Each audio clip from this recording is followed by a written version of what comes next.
ወንጌላዊት እባላለሁ። የመጣሁት ከዚሁ ከሃና ማርያም አካባቢ ነው። መጀመሪያ ጊዜ ስመጣ ማለት የሪቪልድ ቲቪን ማስታወቂያ በፌስቡክ ነው ያየሁትና ልክ ሳየው ማላቀው ስሜት ነው የተሰማኝ። እውነት ለመናገር ብዙ ቻናሎች አሉ ቴሌቪዥናችን ላይ ምናምን፣ ግን መርጠን ነው የምናየው አይደል?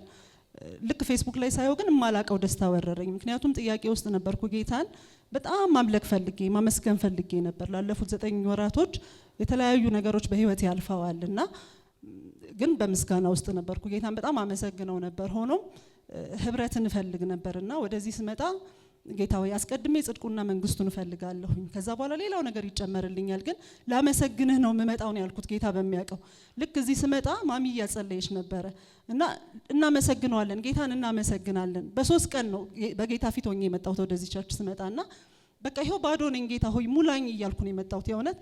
እና ነብይ መጥቶ ተሻገራላችሁ፣ ዛሬ የማለፍ አመት ነው፣ የማለፍ ቀን ነው፣ ታልፋላችሁ፣ የሆነ ነገር ቼንጅ የሚሆንላችሁ ነገር አለ ይል ነበር።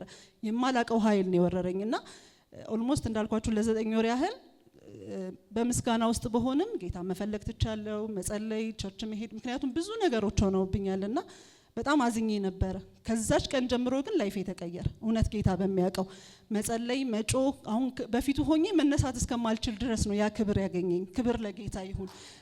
የሚቀርመው እሱ ነው። ያንን በፈለግን ሰዓት ያን የሆነልኝ ነኝ። ከዛ በኋላ ኔክስት ዴይ ውሃ የተጸለየበትን ውሃ ጠጣሁኝና ለልጆቼ ይዤ ሄድኩኝ። እንዳልኳችሁ በጣም ዲፕሬሽን ውስጥ ነበርን እና ልጆቼ የ9 አመት የ7 አመትና የ4 አመት ልጆች ናቸውና ምንም ነገር ባረግላቸው ደስታ የላቸው። ምንም ማለት ከኔ ጋር ያሉት ምናምን፣ ግን ደስታ የለም ቤታችን ውስጥ ያለው ነገር በጣም ይከብድ ነበር። እንደ እናት ማድረግ ያለብኝን እያደረኩ ለምንድን ነው ልጆቼ ደስተኛ የማይሆኑት ል ነበርና ያንን ውሃ ሰጠኋቸው ለሶስቱም። ጌታ በሚያውቀው ያው እግዚአብሔር ምስክሬ፣ ከዛች ቀን ጀምሮ ቤታችን ውስጥ ያለ ደስታ ልነግራችሁ አልችልም። ጌታን ቀላል ይመስላል፣ ለሌለበት ሰው ቀላል ይመስላል፣ ግን ያለው ደስታ እንዳይመስላችሁ። ሌላው እዚህ ቤት የዛሬ ሳምንት የነበራችሁ ሰዎች ካላችሁ አላቅም፣ እስቲ ሱቅ ኖራችሁ ሱቅ የዘጋችሁ ተብሎ ነብይ አስነሳንና ሱቅ ነበረኝ። ያንን ሱቅ ስከፍት ብዙ ቻሌንጅ አልፌ ነው የከፈትኩት። ቺፕስ ሰርቼ ቁብ ሰርቼ ምን ብዬ ነበር የቦንዳ ልብስ ቤት የከፈትኩት እና ነገሮች ያ ነገር ሲሆንብኝ እንዳጋጣሚ ሱቄ ተዘጋ። አንድ በጌታ ያኖንሽ ልጅ ቀጥሬ ነበር። ዲስፕሌው አልቀራት፣ ቴሌቪዥኑ አልቀራት፣ ሁሉ ነገር ሸጣ ነው የሄደችውና ባዶ ቀረ። ባዶ የዛለት ግን እሱ ሲናገር አሜን ብዬ አመል ነበር አይደል? ተነሽ ያለችኝ እንደውም እሷ ተነሽ ያለችኝ።